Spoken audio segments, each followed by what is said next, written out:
What is happening? How is everybody doing? My name is Rob of Ro2R Review, and welcome back. So today's conversation was inspired by a recent massive release in the gaming world, and that is God of War for the PlayStation 4. I have been spending as much of my very sparse free time the last couple of days playing God of War, and holy shit, is it good. I don't want to really spend too much time making this like a pseudo God of War review, but I should at least give a minute or two to discuss the game really quickly to say, oh my goodness, it is so incredible. And it's a lot of fun. I think something that a lot of us may be worried about was that the game was going to be so story-driven that there might not be a whole lot to necessarily play or control within the game. Some people thought it might be a Last of Us kind of thing. Some people thought it might be like a Heavy Rain kind of thing, or maybe even somewhere in between, and not quite sure where that was going to fall. All I can say with my probably 3 or 4 hours with the game so far is that it's definitely just a game. It's just a regular video game. It's a God of War game, and you are in control of Kratos pretty much the entire game. I mean, yes, there are transitional scenes where it takes control away from you for a moment for him to interact with his son, or, you know, you're introduced to a big new enemy and you have to kind of see them introduced in grand fashion for 15 seconds or whatever the case may be. There's a lot of that, and there are some huge story moments, especially for me, in the early couple of hours of the game. But make no mistake, man, it's a game that you are controlling just like you would control a previous God of War game. Now, obviously, that comparison pretty much ends there because the game does not control or feel like a previous God of War game. But as far as you're just controlling Kratos through this video game that happens to be fairly linear, it's great. It's a lot of fun. The combat is very impressive. I didn't really know what to expect of the combat. I didn't spend a whole lot of time watching previews and like deep dives into exactly how one would control Kratos in this game. So that was just a welcome surprise to me. I knew I was going to probably love the game. I'm a huge God of War fan. I love the original 3 games. I know they're simple, dumb, just button mashing action games, whatever, but I think that they were fantastic in executing that. And so I was very excited for a new God of War in a new generation and a new spin on the game and on the series. And like, there is so much combat to this game, and it's very deep, and the upgrade tree is expansive enough and very exciting, and the introduction of his son and the elements and the duality between them throughout is very, very interesting and fun to see. Some of the story things they introduced in the first couple of hours are mind-blowing. I mean, I'm just so impressed with this game so far. Anyway, like I said, I don't want to make this like a review. I just needed to discuss it a little bit because God of War really is the thing that sort of sparked this conversation in my brain. And like I said, it's freaking amazing so far. So to dive back into the main topic that was inspired by God of War, we need to discuss what I kind of alluded to a minute ago, the fact that there is a fairly heavy cinematic element to God of War. And through that, I think a lot of us start to think about kind of how the cinematic element of all games has been introduced into the industry the last couple of years and probably the last 2 generations of console cycles. And I think it's been a growing trend in a lot of ways, especially in the 7th gen. I think that's when the industry maybe got a little bit carried away with themselves and tried to get way cinematic with way too many games and force that stuff into experiences where it maybe didn't belong as much as it did. But overall, it's still been a growing trend, and it is still something we're seeing a lot today. And now, the idea of a cinematic game, a cinematic experience on any range of the spectrum, whether it's something small like the cinematic moments in like a Call of Duty game or a Tomb Raider game, to something that's sort of on like the mid-level size, like an Uncharted or a Last of Us, or even like what I think God of War is, or the extremely cinematic kind of stuff like what Quantic Dream does, the things like Heavy Rain, Beyond Two Souls, the upcoming Detroit Become Human. A lot of us think about, well, there's so much going on as far as cinematic presentation in games, and is that a good thing or a bad thing? I've seen a lot of conversation, a lot of discourse between some people, where they're basically saying, I'm pro gameplay only and I can't stand the cinematic element, or I invite the cinematic element, I think it's fine, and I even prefer it in my games. A lot of people having this conversation, and I have a couple of thoughts on this as well. So for me, I think the conversation just boils down to the simple question, is it okay for games to be heavily cinematic? I mean, that's probably going to somehow be the title of this video, to tell you the truth. Is that okay? Is that something that we can accept? Is it something we should accept? Or is it like most things, something that some people are going to enjoy and some people aren't going to enjoy. And maybe people don't need to shame the other side for having a different opinion, whatever it may be, because there is way too much of that. It's really sad and kind of immature to see that, but I've seen a lot of it recently with the introduction of God of War, and again, that brought me to this conversation. And so, is it okay for games to be cinematic when the gaming medium is really something that's all about player control and player agency, and we hold these things, different versions of these things in our hand, we have buttons and analog sticks and D-pads, we're supposed to tell the game how it's going to play out. We are supposed to control the players, the avatars, and how the story is given to us and all these different things. And in a medium where it's so controlled by the viewer or the audience member, should you be making it so cinematic? Should you be taking a lot of control away from the player? Should you be overloading the story and the dialogue and the acting when that seems to be counterpoint to what gaming is supposed to be and what gaming started as? It's an interesting question and an interesting conundrum, and again, because we've seen so much of it introduced more and more heavily into the industry the last couple of years, it definitely makes a lot of sense. And for me, if I was going to answer the question, is it okay for games to be cinematic? 10 years ago, I would have said, no, absolutely not. It's a huge problem. I hate it and you should hate it too. But nowadays, in my older, smarter, wiser years, I gotta say, you know what? Yeah, it's fine. It's totally fine. And here's the reason why, to me, it's fine for games to be cinematic. It's totally okay for a game like God of War to come out and have so much of a movie-like presentation. It's wonderful for a game like Detroit Become Human, which is coming out in a couple of weeks, to come out and do the things that it does and tell such a crazy, engrossing looking story and give so much choice to the player and lots of crazy dialogue and acting and just a cool world.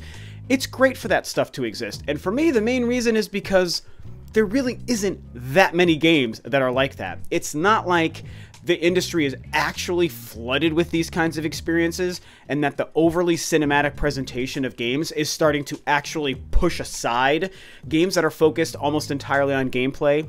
Nintendo's games are not being necessarily compromised here. And I use Nintendo as an example because they're known for creating some of the best gameplay. Like, their best games aren't full of a lot of cinematics and story. They're usually just a bunch of crazy ideas and huge worlds and incredible control. And it's like, here's just a simple paper-thin reason for this game to be happening, and then here is 9 to 20 hours of just non-stop incredible gameplay. That is what you're doing. And so they just become a great example and a great comparison here.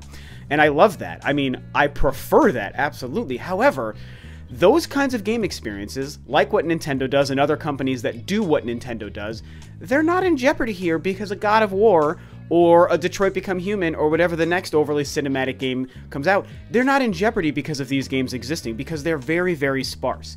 I mean, I try to think of the last heavily cinematic games over the last couple of years. There aren't that many. God of War is a new one. I know God of War and Detroit I've mentioned a couple of times. They're current relevant games right now. I mean, Beyond Two Souls was like 8 years ago. There was Uncharted 4 and The Last of Us, which is very gameplay heavy, but also very cinematic in a way. That Hellblade Senua's Sacrifice game, I think, is kind of this way. That did come out last year, so like one game came out last year that's this way. There are 2 games this year coming out that are this way. The occasional Naughty Dog sprinkled throughout the last few years. And I mean, I think that's it. There might even be 1 or 2 I might be missing that you guys might bring up in the comments, but that itself shows that there aren't that many that were overloaded with cinematic games that we can't help but just rattle off 10 or 20 of them. There aren't that many to rattle off. And so I feel like, just like any genre of game, whether you like action games but you hate strategy games, or you like RPG games but you hate first-person games, it's not like any one genre is necessarily destroying the other genre. And if you like these games, some people are going to like these genre of games, and those people will play those genre of games. They're made for the people who like them, and that's what will happen.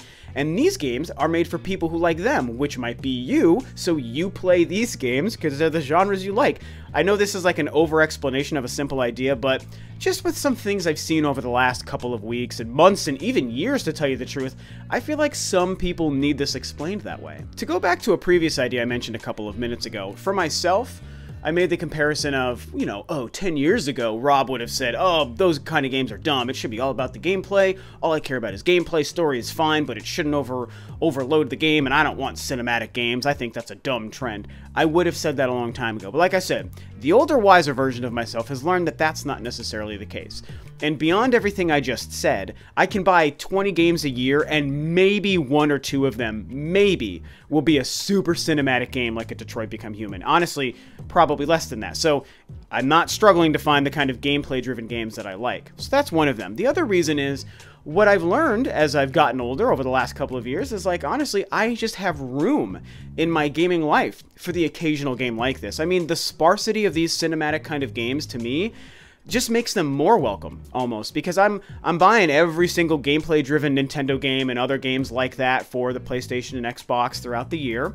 And then when a game like a God of War or a Detroit Become Human comes out, it's like, oh my gosh, this will just be a nice break from everything else I'm doing. It actually stands out as something unique and different because it doesn't do what every first-person shooter or Nintendo platformer game does. It's very different and unique to itself to be so story-driven. And also, yes, I'm a huge gamer, but I'm a huge movie fan. I think most gamers are probably huge movie fans, and even vice versa. So I welcome great story, great acting, great narrative and stuff like that, just like I would in a movie. So if you kind of mesh it into the gaming world, like what Quantic Dream's games tend to usually be, I think that's totally fine if they're good and executed well, absolutely. The other element to this, and I discussed this on a video many months back, I think, maybe even not that long ago, is that nowadays, games like what Quantic Dream's games are and what Detroit Become Human will be for me is a game that my girlfriend and I can play together. And we will occasionally play some stuff together, like we'll put in like the Pikmin bingo thing and Mario Kart, and we will play that stuff together. She is a gamer that loves video games, but she doesn't do it like I do it. So when a game like Detroit comes out, well, it's almost like we get to experience this really great sci-fi movie for a week, because it'll take us that long to go through it, because we're very busy and my schedule's insane, so we'll only a couple of nights a week have a few hours to play it probably. But it's like some nights where we might randomly put in just a movie to watch. Instead, we can put in Detroit Become Human, and I'll get to play through it, and then together, we're watching it, we're experiencing the story, we're talking about it, theorizing about it. We're gonna make these decisions that that game gives you together. And I mean, not everybody has that, I totally acknowledge, but for myself, this is what's helped sway me onto the side of accepting these kinds of games every once in a while, is that's a huge bonus experience I get out of a game like that I don't get with something like a, you know, Mario Odyssey or something like that, which is an incredible game. I mean, Mario Odyssey probably will be the better game than Detroit Become Human, but I can't share that with my girlfriend the same way as I can Detroit Become Human. And the benefit is, what Detroit and games like it do is they present cinematically. They present story and character first. And on the rare occasion, I think that's an awesome thing to experience, and I love welcoming it into my life. I play enough games that aren't what Detroit is or God of War, that when one comes along every once in a while, once or twice a year maybe, I'm very happy to experience it if it's good. Oh, and I'm randomly now just remembering another title, and it's Until Dawn for the PlayStation 4 a couple of years ago. Very much a super cinematically presented game with not an insane amount of gameplay, but you know what? My girlfriend and I played that together over a week or two, and it was amazing. So fun, a fantastic game. It helped me experience what that game was trying to do. I didn't have to sit there begrudgingly with the controller in my hand thinking, why can't I jump? Why can't I shoot a hook shot or a bow and arrow and swing my sword around all the time? I was like, oh my god, these characters, what's going to happen? Who's going to die? What's the big secret? What's the mystery reveal? What decision are we going to have to make next? Oh my god, I'm so invested in this. That was a blast, and that game executed it perfectly. It was so much fun. And so anyway, of course, making this long in the tooth, as I tend to do, but I'm sure you guys can kind of get the idea of what I'm saying. The point is, when the circumstances are aligned properly, when the circumstances allow for it, I think a game like what these very cinematically presented games do is totally great. And I think that a lot of people can make them welcome in their lives, and maybe should open their minds up a little bit to them and not try to shun them and see them as like this bane of the video game industry that's just this huge stink of gameplay, of game experiences, because it's not gameplay first, gameplay first, gameplay first. I will reiterate a couple of points at the end here though, so I hope you guys make it this far into this video. One, at the end of the day, even I still prefer gameplay first. So I'm not actually trying to say, oh, gameplay should be the primary focus is necessarily a bad thing. It is how I prefer my games. If you look through my game collection, it's 98.73 trillion% gameplay focused games with a couple of story-based things in there, you know, here and there. Like, I prefer that, and I think that as a whole, the medium of gaming should absolutely be a gameplay focused medium without question. If we were getting overwrought with cinematic experiences and the gameplay first experiences were a dying breed, we'd be having a different conversation. But that is absolutely not the case. I do prefer gameplay focused games, absolutely, but the occasional non-gameplay focused game is definitely something I'm open to, as the thesis of this whole video has been. The other thing is, this also isn't even necessarily me telling everyone you have to like cinematic games. No, absolutely not. You don't have to like cinematic games, but what you shouldn't do is crap on the existence of them or try to discredit or down talk people who do enjoy them. Like, that is absolutely the most, you know, childhood recess playground mentality I could possibly think of. And I've seen comment sections and I've seen YouTube videos and stuff about this, and I'm like, bros, guys and girls out there, folks, people, calm down. Like, let people just enjoy what they want to enjoy. A cinematic game doesn't make it bad by default. A bad game makes itself bad by different reasons, but the genre, the type of experience and presentation, doesn't make it bad inherently. It's all about what the game is, and it's all about what people like to play. Like I said, if you like first-person shooters but you hate platformers, you'll play first-person shooters. Platformer fans will play platformers. If you like gameplay-driven games and you hate cinematic games, well, you play your gameplay games, and people who like cinematic games, which is nowadays me, will play those games, and everything's gonna be fine, and we can all just get along. Anywho, I think that's what I had to say about that. This was a very interesting topic, something I was excited to talk about as I started God of War the last 2 days. I've been so invested in it, so impressed with the game, so much fun. I love the story so far. I love the cinematic presentation, but even more than that, I'm definitely loving the incredible gameplay, the combat, the relation between Kratos and his son. You know, the visuals, obviously being a beautiful game is a nice thing that I'm very happy with. I don't really need that to consider this game a good game, but it certainly is beautiful. There's no doubt. My PlayStation 4 is so loud when it's running this game. It's like, the poor thing, I swear to God, it's going to catch on fire playing this game. But it's a great game, and, you know, it got me thinking about the cinematic thing, and I've seen so much conversation about it, and I've seen some very unfortunate things being said, again, in comment sections and YouTube and stuff, and it's like, hey, like, if people like something different, just don't care. Just you play what you want, and don't play God of War if you don't like a game like what God of War is, or whatever the next game like it will be. You just don't have to worry about it. So these are my thoughts. I thought it would be fun to discuss where some of the trends in the industry are going now and how people are viewing them, and I obviously want to hear what you guys have to say. Have you been playing God of War? Are you enjoying it? Do you think it looks terrible and you have no interest? It's not your kind of game. What do you think about the introduction of more and more cinematic elements into gaming experiences nowadays? Do you like the trend? Do you dislike it? Do you maybe even think it's really just not a big deal as long as it's handled well, which is probably mostly my ultimate feeling on it for myself. But whatever you feel, talk about it. All opinions are welcome here as always, and that is it. So thanks, of course, as always, for tuning in, guys. This is Rob of Ro2R Review, and I'll catch you next time on another video.